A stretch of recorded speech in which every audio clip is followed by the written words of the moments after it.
Hello and welcome. We are here today at NASA headquarters in Washington, D.C. for a press briefing on a report from an independent study team on unidentified anomalous phenomena. We have 4 speakers here today.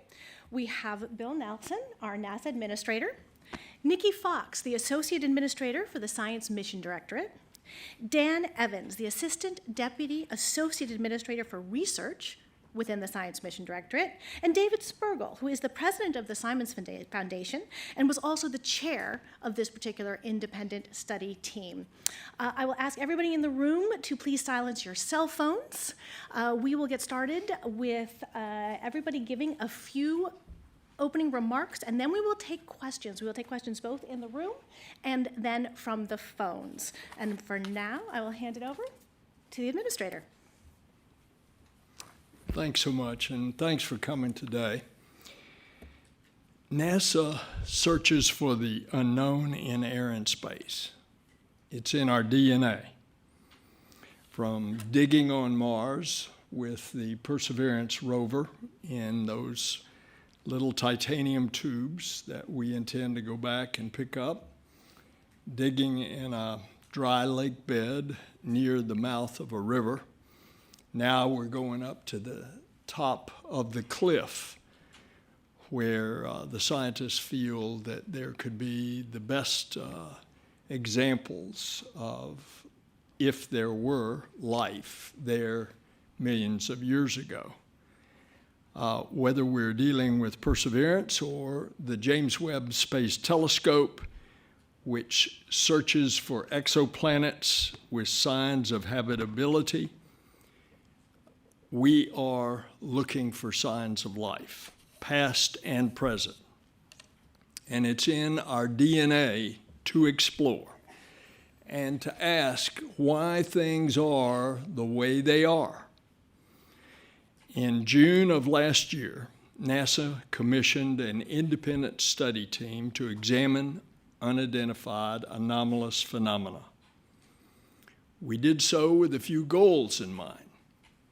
First, to examine how NASA can use our expertise and instruments to study UAP from a scientific perspective. Second, shift the conversation about UAP from sensationalism to science. And to make sure that whatever we find or whatever we recommend, to make sure that information is shared transparently around the world. There's a global fascination with UAP. On my travels, one of the first questions I often get is about these sightings. And much of that fascination is due to the unknown nature of it. Think about it. Most UAP sightings result in very limited data. That makes it even more difficult to draw scientific conclusions about the nature of UAP. And so this independent study team brought together some of the world's leading scientists, data, and artificial intelligence experts, aerospace safety specialists, all with a specific charge from me, which is to tell how to apply the full focus of science and data to UAP. And this is the first time that NASA has taken concrete action to seriously look into UAP. And this independent study team was just that, independent. Now, NASA has a statutory authority to look for life in the universe. And when you think of the universe, and especially what we have learned from the James Webb Space Telescope, how vast that it is. We knew before, and it was a NASA scientist, Dr. John Mather, who got the Nobel that determined that the universe was 13.8 billion years old. And over the years, particularly accelerated in the last century, we have an understanding that, of course, ours is not the only galaxy. And there are billions and billions of galaxies, and each of those galaxies, including our own, have billions and billions of stars. And with the James Webb looking at the exoplanets, we are now beginning to discover, and somewhere out there, we will discover another medium-sized stony planet around a medium-sized sun or star at just the right distance, not too far, not too close, with a tilt in its axis that rotates, that has carbon, that will have a habitable atmosphere. If you ask me, do I believe there's life in a universe that is so vast that it's hard for me to comprehend how big it is? My personal answer is yes. But I asked some of our scientists. As a matter of fact, the Washington Post editorial board asked us to come down to the question, what is the mathematical probability that there is life out there in the universe? And if you calculate in billions of stars, in billions of galaxies, that there's replicated what I just said, another stony planet. The answer was, what's the likelihood? At least 1 trillion. That's from our scientist. So we start this without any preconceived notions, but understanding that we're in a world of discovery. And we, NASA, have taken for the first time concrete action to seriously look into UAP. And this independent study team is exactly that. It's independent. They work to develop recommendations about how NASA could better examine them from a scientific perspective. And the top takeaway from the study is that there is a lot more to learn. The NASA independent study team did not find any evidence that UAP have an extraterrestrial origin. But we don't know what these UAP are. That's why I'm announcing that NASA has appointed a NASA Director of UAP research. They are being tasked with developing and overseeing the implementation of NASA's vision for UAP research. We will use NASA's expertise to work with other agencies to analyze UAP. We will use AI and machine learning to search the skies for anomalies, as we have been searching the heavens and will continue to search the heavens for habitability. And NASA will do this transparently. So while today is a significant step for NASA, it's certainly not our final step. And we're going to share more with you, and I want to introduce you to Dr. Nicola Fox, who is the head of our Science Mission Directorate. Nikki.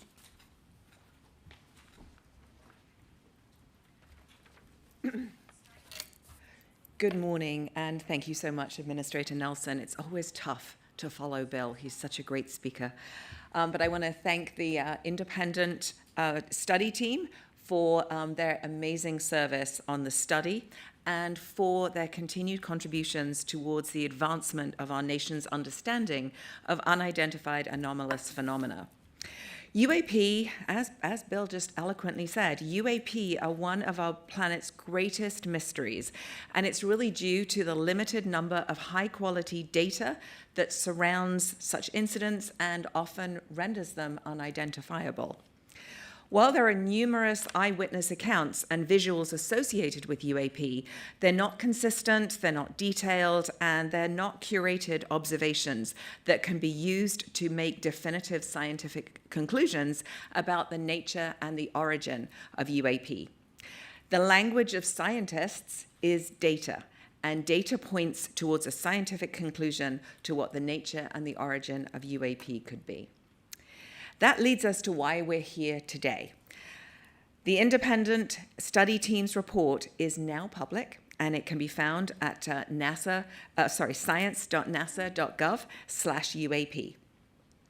While NASA is still working to evaluate the report and to assess the independent study team's findings and recommendations, NASA is committed to immediately contributing to the federal government's unified UAP effort, and as you heard, we have appointed a director of UAP research.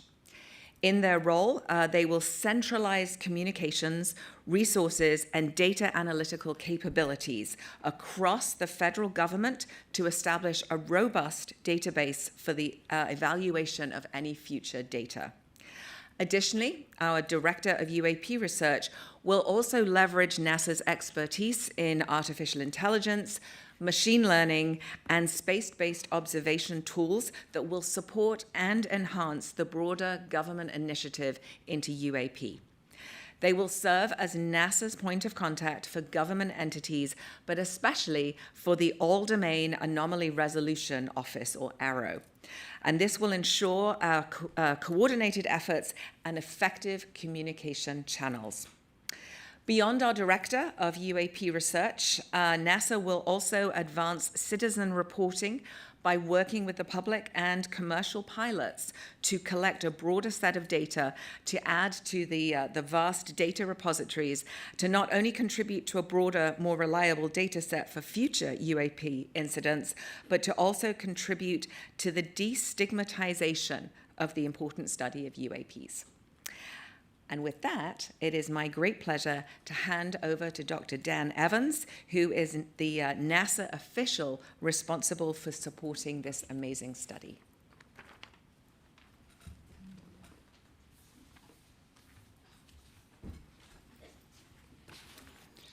Good morning. I'd like to begin by expressing my sincere thanks to NASA Administrator Bill Nelson for directing this study. We at NASA believe that understanding UAP is vital for several reasons. First and foremost, it provides an opportunity for us to expand our understanding of the world around us. At NASA, we are committed to charting the uncharted, so this work aligns with who we are. Secondly, this study aims to enhance situational awareness. The presence of UAP raises serious concerns about the safety of our skies, and it's this nation's obligation to determine whether these phenomena pose any potential risks to airspace safety. Let's not forget that the first A in NASA is aeronautics. So by understanding the nature of UAP, we can ensure that our skies remain a safe space for all. Administrator Nelson directed us to put together an independent and external team of world-leading experts to produce a report containing a roadmap with a series of recommendations that describe how NASA could best help in the cross-government response to UAP. Months of meticulous fact-finding, cross-disciplinary collaboration, and scientific rigor gave the team insights that will greatly enhance our nation's understanding of UAP going forward. The team's report, now available on NASA's website, stands as a testament to NASA's and the team's commitment to transparency, to the power of science, and to the unwavering quest for knowledge. We at NASA believe that studying UAP represents an exciting step forward in our journey to uncover the mysteries of the world around us. By embracing a scientific lens, we have ensured that our work is evidence-based and data-driven. And by valuing transparency and openness, we have aimed to foster trust and collaboration with the public. I'd like to conclude by extending my deepest gratitude to the team for their incredible dedication and service. Their efforts have been instrumental, and I truly appreciate the expertise and commitment that each of them have brought to this endeavor. And with that, I'll pass over to Dr. David Spergel, who chaired our study.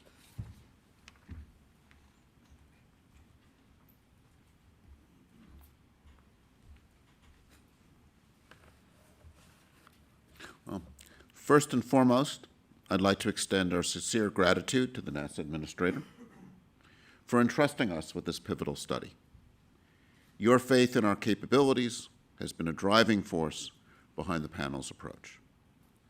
The panel's comprehensive study into unidentified anomalous phenomena, or UAP, has led to several crucial findings, and I'd like to elucidate on our methodology and those findings this morning.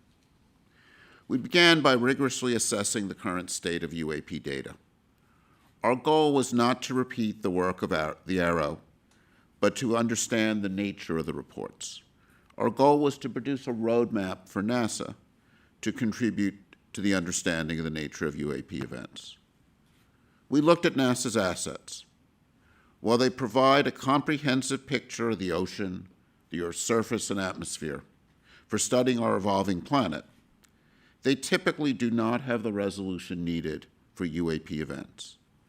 However, by providing data on environmental conditions, they can complement other data on UAP. The current approach to UAP data collection has led to a limited sample of events and limited data. Stigma has limited reporting by pilots, both civilian and military, so we know there's missing data. For its analysis in other areas, NASA always takes a scientific approach of systematic data collection that involves calibrating instruments, multiple measurements, and ensuring sensor metadata. Most UAP events lack this quality of data.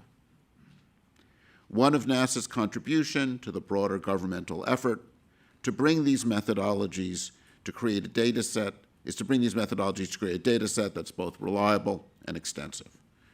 And once we have a large sample of well-characterized events, AI and ML tools, which are proving to be powerful in so many other applications, will likely prove helpful in identifying interesting anomalies. It is essential to clarify, based on our current findings and methodology, that we find no evidence to suggest that UAP are extraterrestrial in origin.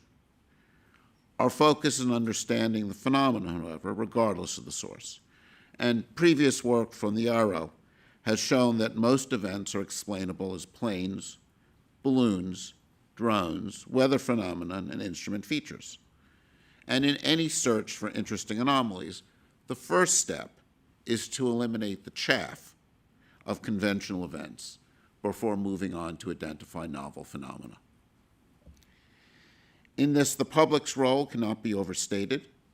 The panel envisioned a framework that leverages crowdsourcing, possibly via smartphone applications, to capture a broader spectrum of data, ensuring more eyes and ears on the ground.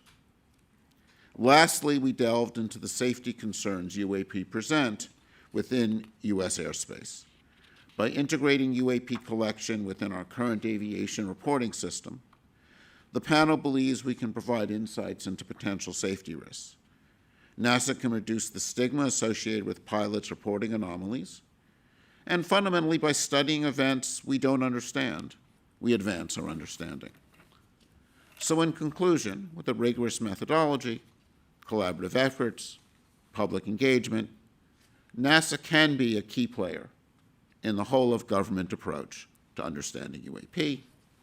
Thank you. Thank you so much to all of our speakers. We will start taking questions.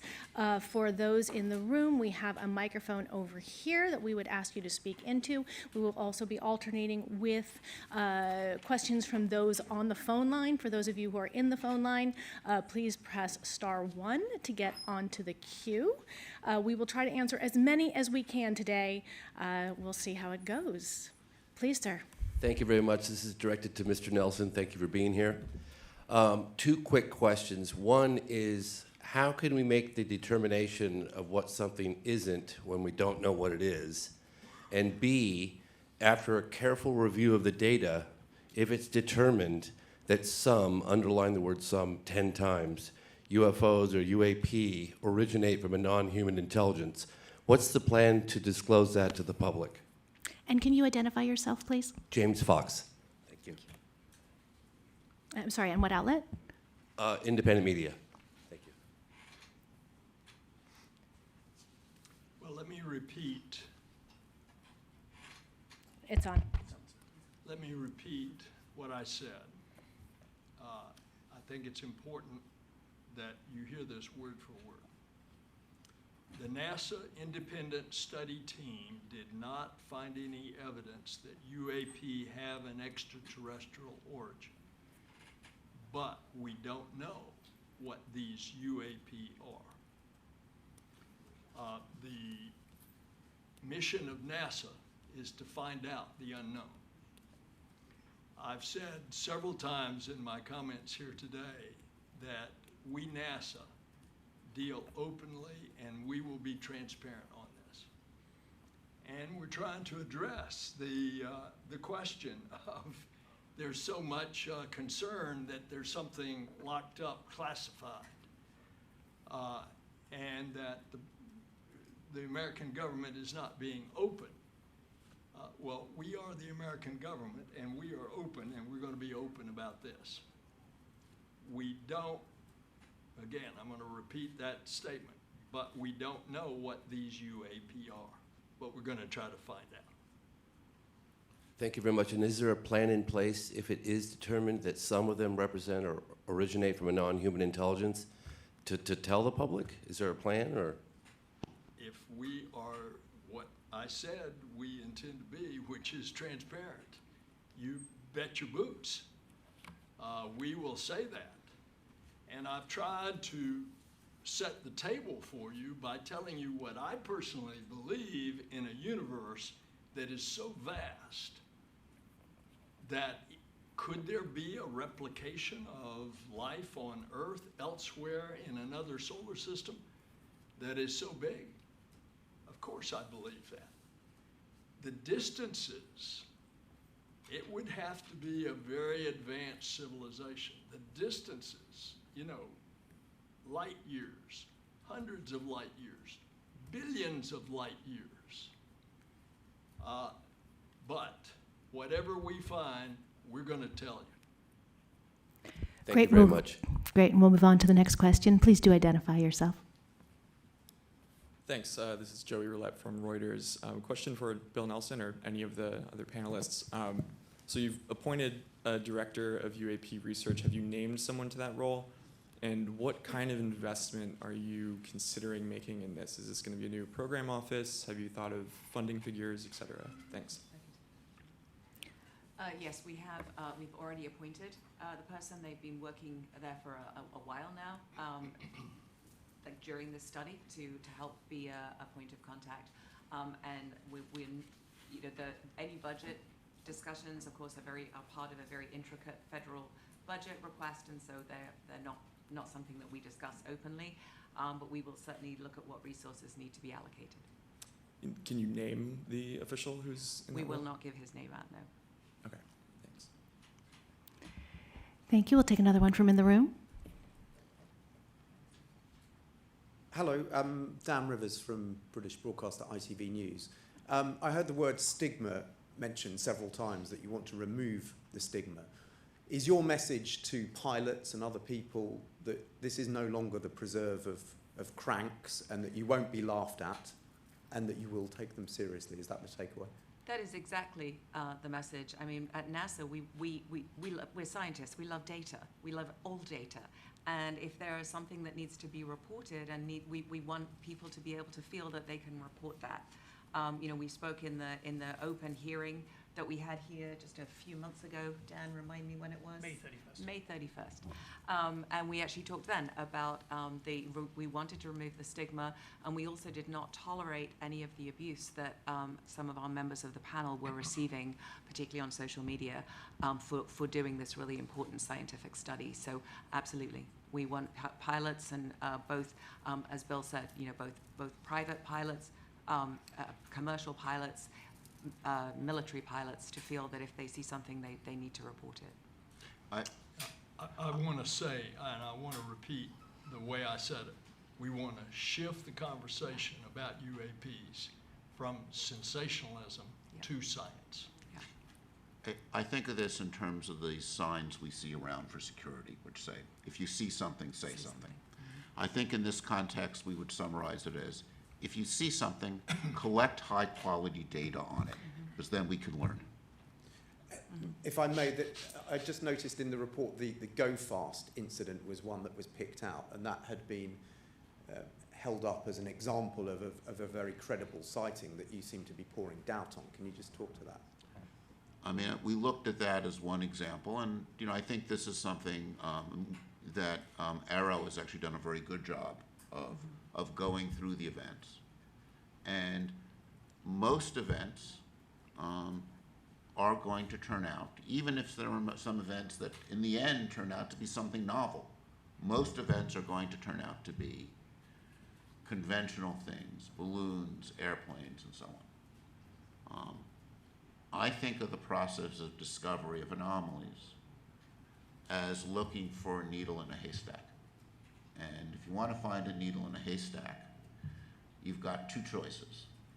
Either you know exactly what the needle looks like, and you design a very good filter to look for the needle. It's called match filtering in sort of AI work, machine learning, signal processing.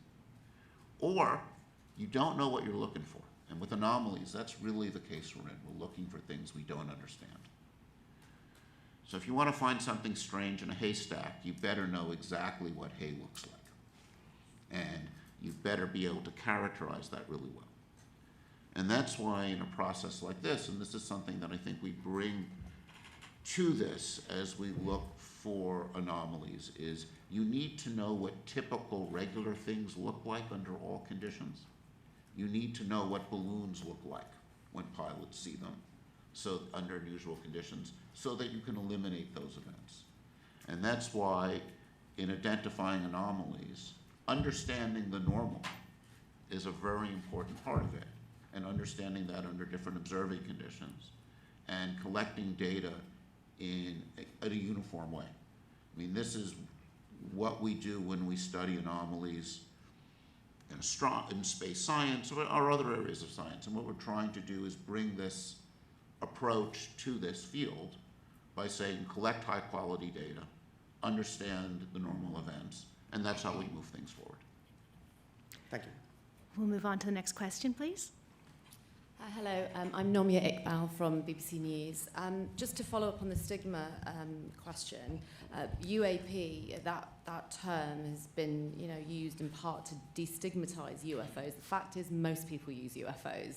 Most of the American public, most of the world use that term. So I wonder how much is the stigma still a problem for you, and what are you practically doing to about it, really, to convince people? And my second very quick question, in your report I noticed that you said AI is a very essential tool for identifying rare occurrences. Yesterday we were at this big AI summit where you had 100 senators meeting all the big tech tycoons, Elon Musk, Mark Zuckerberg, and speaking to some senators afterwards, they said, we are concerned about AI, we need it to be regulated. Does that concern you? Are you worried that it might hamper your work? Thank you very much. Well, two big questions. First of all, do I personally believe that AI needs to have some boundaries? The answer to that for our existentialism, yes. Can you do that within the appropriate bounds so that, as I said in my remarks, that we're going to utilize AI as one of the tools as we search for what is an answer to the UAP.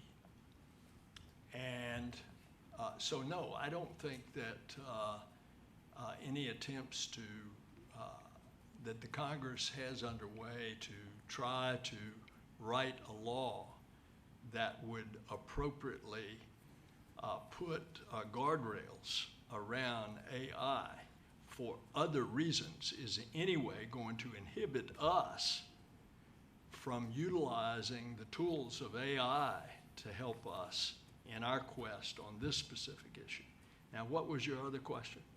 Just how do you destigmatize the whole thing? Because I know you call it UAPs, but people don't refer it to in that way. Yeah. Well, there's a mindset. We all are entertained by Indiana Jones in the Amazon and finding the crystal skull. So there's a lot of folklore out there. That's why we entered the stage, the arena, to try to get into this from a science point. I think you can blame the X-Files for a lot of this as well. That possibly too, but just remember what I said. We NASA are trying to shift it from sensationalism to science. Thank you very much. Yes, ma'am. And we do have a long line in the room, but I want to give a couple chances to some people on the phone line, so I'm going to go to the phone for our first question there. Please do introduce yourself and ask your question.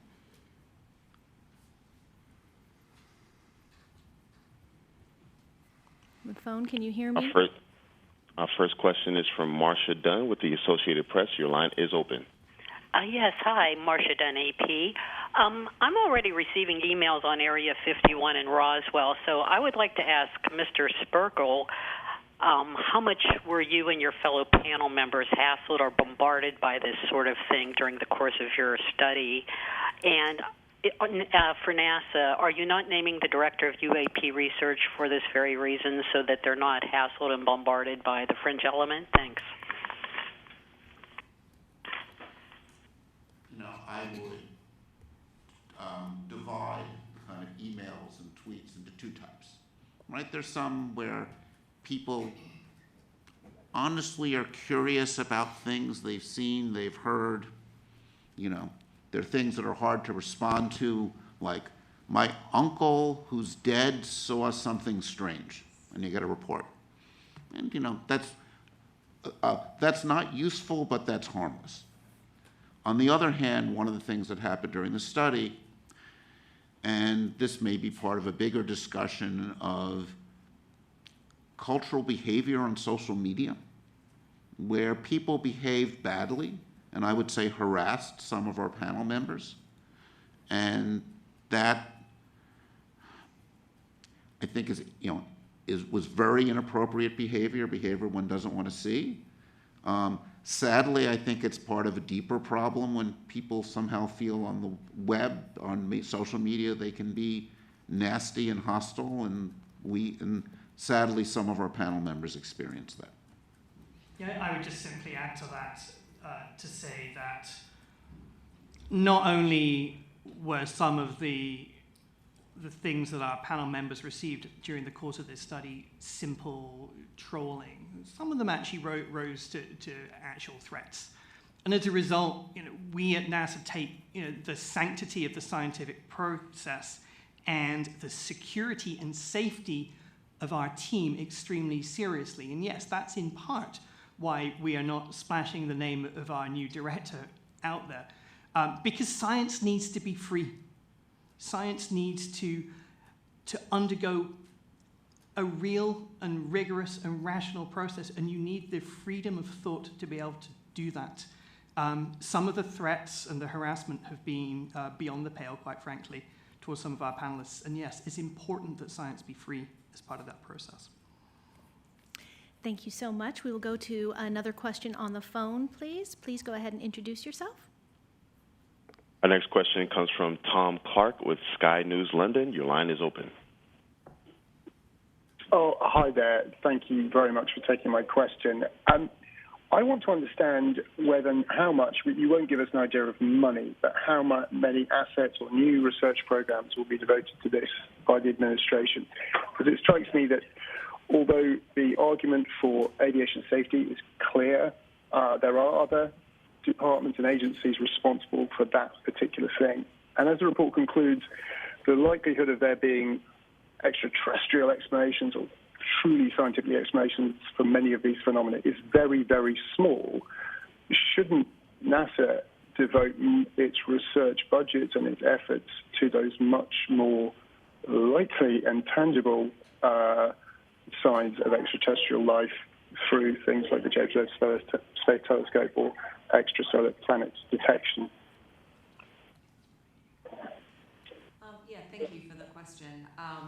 So yes, obviously we don't discuss budget openly, but we are committed to supporting the whole of government study into UAP.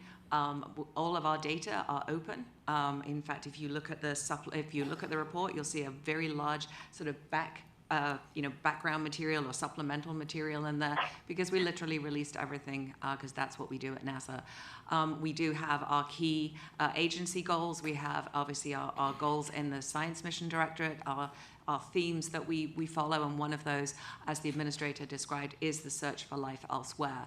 And we do that, and he described the research beautifully. I think he may be going for my job, actually, but he described the research so well that what we need to find is a rocky planet around a hospitable star that isn't too violent, that is in just that right place, that has signatures of water and signatures of carbon, so the building blocks of life. And we continue to strive to do that. We do that with the James Webb Telescope. We'll be doing that when we launch the Nancy Grace Roman Telescope, that even has a coronagraph around it to block out the light of the neighboring stars and really let us look at those possible planets. And then beyond that, the next big telescope recommended by the Astrophysics Decadal is the Habitable Worlds Observatory, actually a mission designed to look for hospitable and find like Earth 2.0 in another stellar system. And so they really are in the forefront of our goals at NASA. So thanks so much for the question. I'm going to ask... Just jump in to clarify something. Will you be devoting any new resource or research projects to this particular aim then, given that's where the interesting questions really are? Should NASA spend time and budget pursuing the much less likely task of finding signs of extraterrestrial life in small objects within or close to the Earth's atmosphere? So, I mean, most of obviously our instruments are designed to look for the phenomena that we study at NASA. If any of our data are useful, if any of our data are applicable, then we absolutely will be devoting that and turning that over through our liaison to the whole of government approach. We are not at this time intending to design a mission to do this. That is not part of our kind of overarching NASA direction. We are looking at providing some research support. So if somebody wants to write a research proposal, send it in through the regular channels. We will be looking for ways to do that. And we also talked about supporting sort of the citizen science and the broader repository of data. Dan, do you want to add to that? NASA's data are free and publicly accessible for the entire world to download. And we pride ourselves on that fact. And it's this openness of data and our approach, which is why we're all here today. To answer your specific question about devoting research budgets to the potentially truly interesting ones, well, I think as David said, you have to understand the chaff in order to really understand and pinpoint the potentially interesting ones, okay? So we are in such a data-poor regime at the moment that we need to turn it into a data-rich one to do that. And we employ NASA's assets, many other partners' assets as well in that quest. And if your question suggests, and I do not know that it does, but if it suggests that NASA ought to keep its nose out of this, well, let me tell you, NASA is not a place that's going to hide its head in the sand. Now, is there interest in this phenomenon in other agencies? In my previous life in the Senate, I was privy to talk to the Navy pilots and to see the video of what they encountered off the coast of California in 2004. That was in a classified setting then. But this is now, and you have now seen that video, and you have heard from those former Navy pilots. Is that of a concern to the Department of Defense? Of course it is. Therefore, we're going to continue our search from a scientific point of view. It's going to be, if those other agencies continued their search, we're going to be glad to join in with them. But our stuff is going to be open. Great. I'm going to take one more from the phone before we go back to the floor. We have a lot of questions. I'm going to hope we can stick to sort of one per person and see how many we can get through. So one more from the phone, please. Our next question comes from Jeff Faust with Space News. Your line is open. Hi. I know the press release states that NASA is still evaluating the independent study team's report and its recommendations. Does NASA plan to publish a formal response to the report and its recommendations? And if so, what timeline can we expect to see that? So let me give you a quick preview about how this works. So we have only very, very recently received the report, and what you have seen today in our press release represents our initial actions in recognition of the urgency of this matter. And yes, we will be following up as appropriate with additional actions, but of course we need additional time to fully ingest the recommendations and act on them in light of budget and many other priorities. But we'll be announcing more in the future. Great, thank you. Please, back to the room. Identify yourself too, please. Good morning, Sam Cabral with BBC News Digital. We've been talking a lot about shift from sensationalism to science today. Has NASA been in touch with the Mexican authorities about the rather sensational revelations earlier this week of 2 allegedly non-human corpses? And what, if any, importance do you attach to these discoveries? I think David had a prep for that one. Well, this is something that I know I've only seen on Twitter, so it's when we have unusual things, you want to make data public. I think of this as like NASA has one of the most valuable samples from outer space, lunar rocks. What do? We make them available to any scientists who want to work on this. We don't know the nature of those samples that were shown in front of them. If I was the Mexican government, I would are making recommendations to the Mexican government. That's not our charge here. We're doing this for NASA. My recommendation was, if you have something strange, make samples available to the world scientific community, and we'll see what's there. I'll just add that one of the main goals of what we're trying to do here today is to move conjecture and conspiracy towards science and sanity, and you do that with data, as David says. And that's the whole purpose of this study and this roadmap. Thank you. Thank you.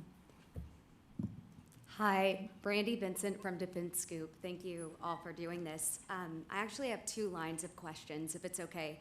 First, for Ms. Fox, what's the timeline and immediate actions that NASA is pursuing specifically with ARROW now that the report has been completed? And what mechanisms are NASA and DoD really using to share information and collaborate securely?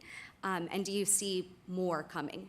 And then separately, for Mr. Spergel, I noticed in the final report a lot of the images and media that were added were from DoD, snapshots that we'd previously seen from DoD data, not much from FAA, if anything, not from other agencies. Can you speak to why that is, and what all you used beyond DoD to inform your report? Dr. Fox, Dr. Spergel, I'll pass it to you guys. Sure. So, yes, our immediate actions, I think there was such a lot in those questions. So the immediate actions, we've established our director of UAP research. They're working across the whole of government. They're working very closely with Arrow. They are the sort of central point for all of the collaboration. I'm not sure what else you asked, I'm sorry. What mechanisms are you using to share data and information with the Defense Department? All mechanisms available to us. As Dan eloquently said, all of our data are open and public. So actually, I mean, we share everything with everybody, so everybody can access our NASA data. I mean, do you have like a specific repository or mechanism or channel specifically with DoD where you're sharing information? Can you just expand a little on how Arrow and DoD are working Arrow and NASA are working so deeply to share things? Sure. Do you want to take that? Yeah, sure. I'm happy to handle that. Yeah. So as Nikki beautifully said, all of NASA's data is open and accessible to the public. If DoD on a specific instance need to tap our expertise, then there are obviously secure ways of doing that, and we've done that by appointing our liaison officer. And yes, we know how to talk to DoD in a classified space. But again, most of what we do is unclassified, and for good reason. And the answer is actually straightforward, that Arrow is the lead agency in the government. So FAA reported events go to Arrow. Mm-hmm. So they're the central collection agency, and that actually, if you go to the Arrow site, they have a pretty complete list of things they've analyzed and are trying to make public. Though with Arrow, and this is just something I think is worth repeating in the context of looking at images that come from military satellites and intelligence community. It's important to remember that images taken by military instruments are classified, not because of what's in the image, but because of the nature of the measuring instrument. And I think this is one of the unique things that NASA brings here, is NASA is about openness and transparency. When NASA makes measurements, NASA has across all of it does, this program of making its data open and available. And of course, because it's not making measurements with classified instruments, that enables it to do this. And that one of the things that NASA brings to this space. Thank you. And just a really quick clarification, because I think it's important. The NASA Aero liaison, is that official the same as your new UAP head of research? Yes. Okay. Thank you. All right, one more in the room before we go back to the phones for a couple.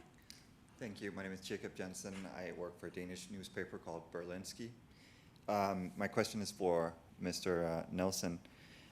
You said at the beginning of the meeting that that NASA will be transparent. Well, a month and a half ago, Mr. David Grush said under oath in Congress that the U.S. government is in possession of UAPs and extraterrestrial life. How can you be sure at NASA that other parts of the U.S. government is being transparent? I don't speak for other parts of the government, but I can tell you NASA, which I speak for, is open and transparent with our data.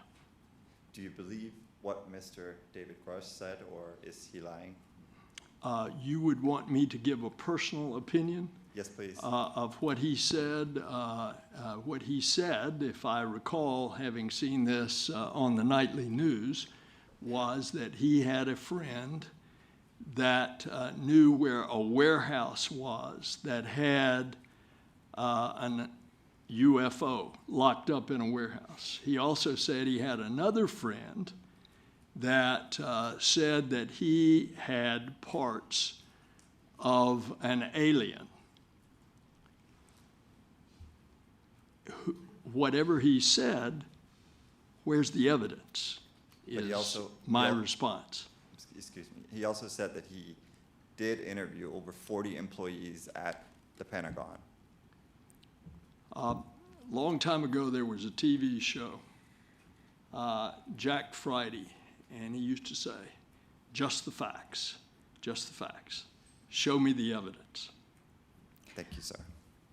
All right, we will go to the phones. Again, I know people have lots of questions, but I'm going to try to keep us to one for each person.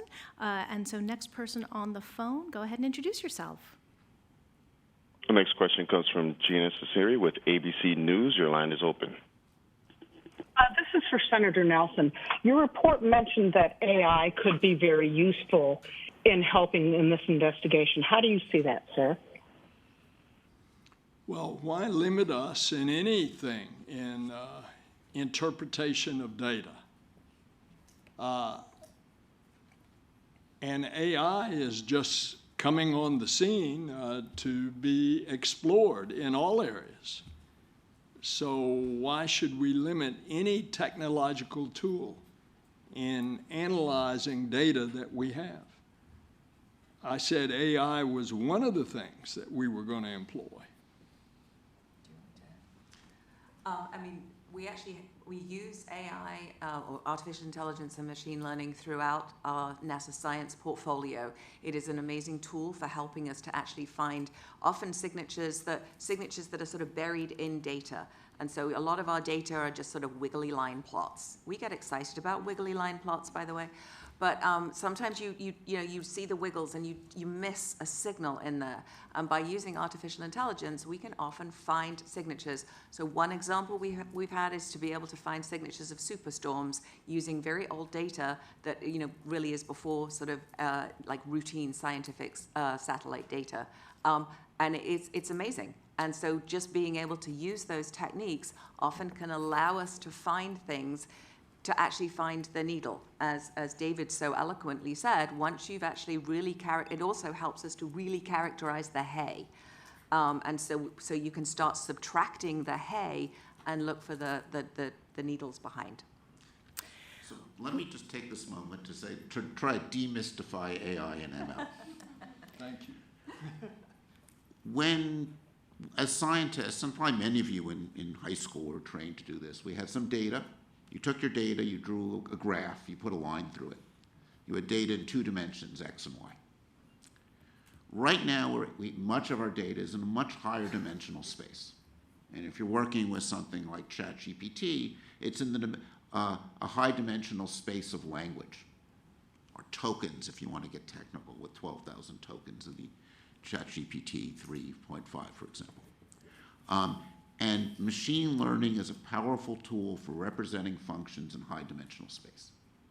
That means we get to work with data in a high dimensional space.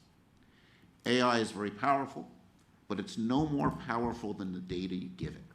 It's a way of, this is why it's very powerful, say, with NASA's weather and climate data. We've got an incredible amount of data, and it's data that you want to do more with than just put a line on a graph.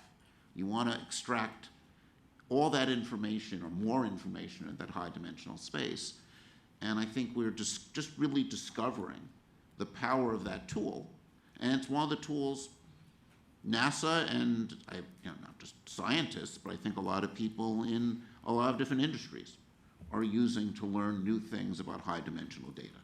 But it always comes back to the data you feed into your analysis, whether it's a line on a graph paper or a high dimensional space explored with machine learning.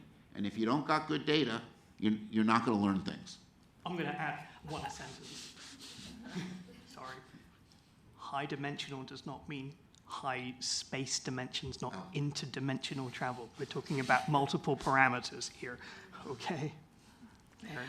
Great. We are coming close to time. I want to get 2 more questions, and we're going to do one on the phone and one more in the room.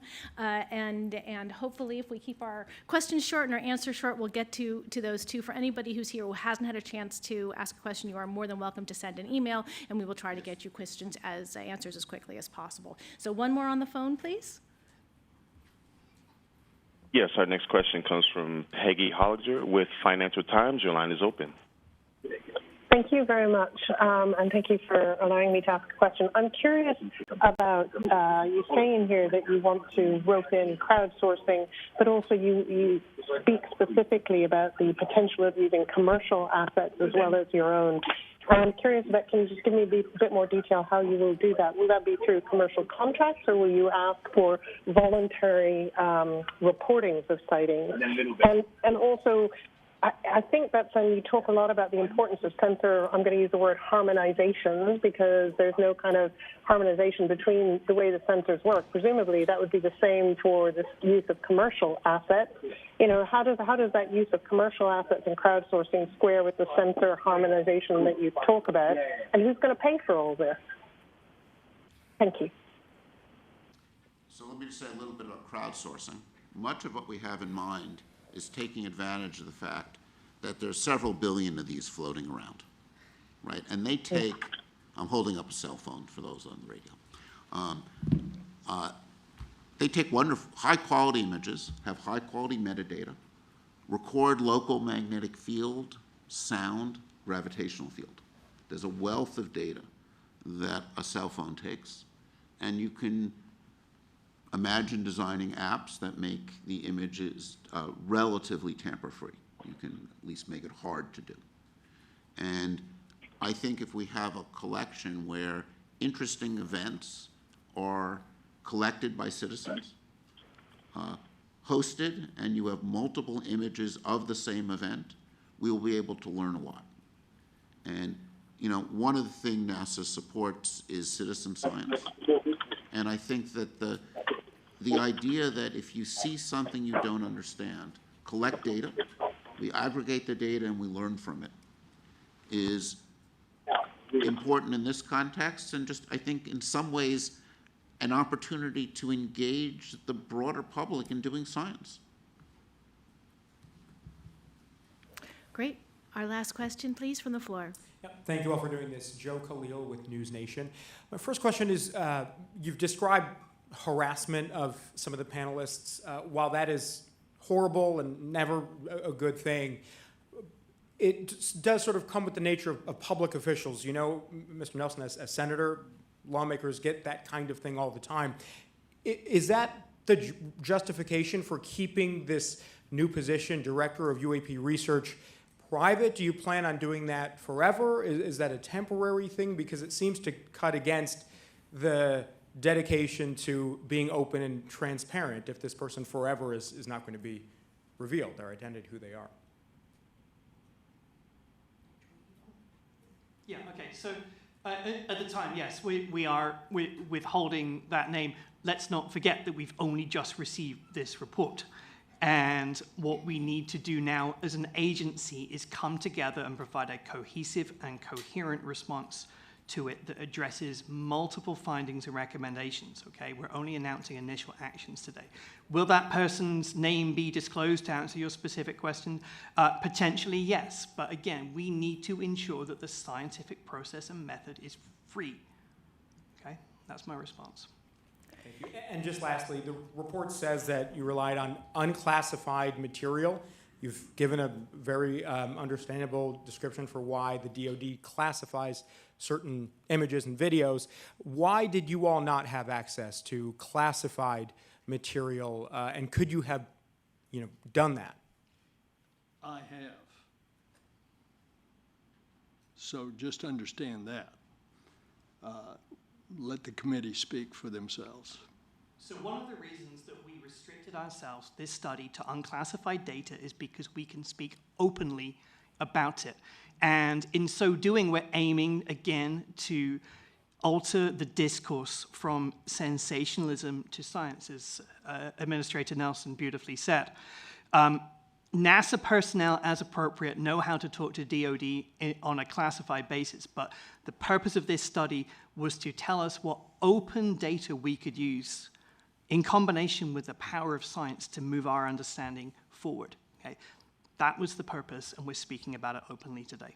And so one of the challenges And I'm afraid we do have to wrap up. We are at time. So thank you, everybody, for being here today. Again, for those people who were not able to get questions, I do apologize for not doing it in the room. However, please send an email based on our press release. You will have information to access, and we will try to get you the answers we can. And with that, we're concluding today's press briefing, and thank you very much for being here. Thank you.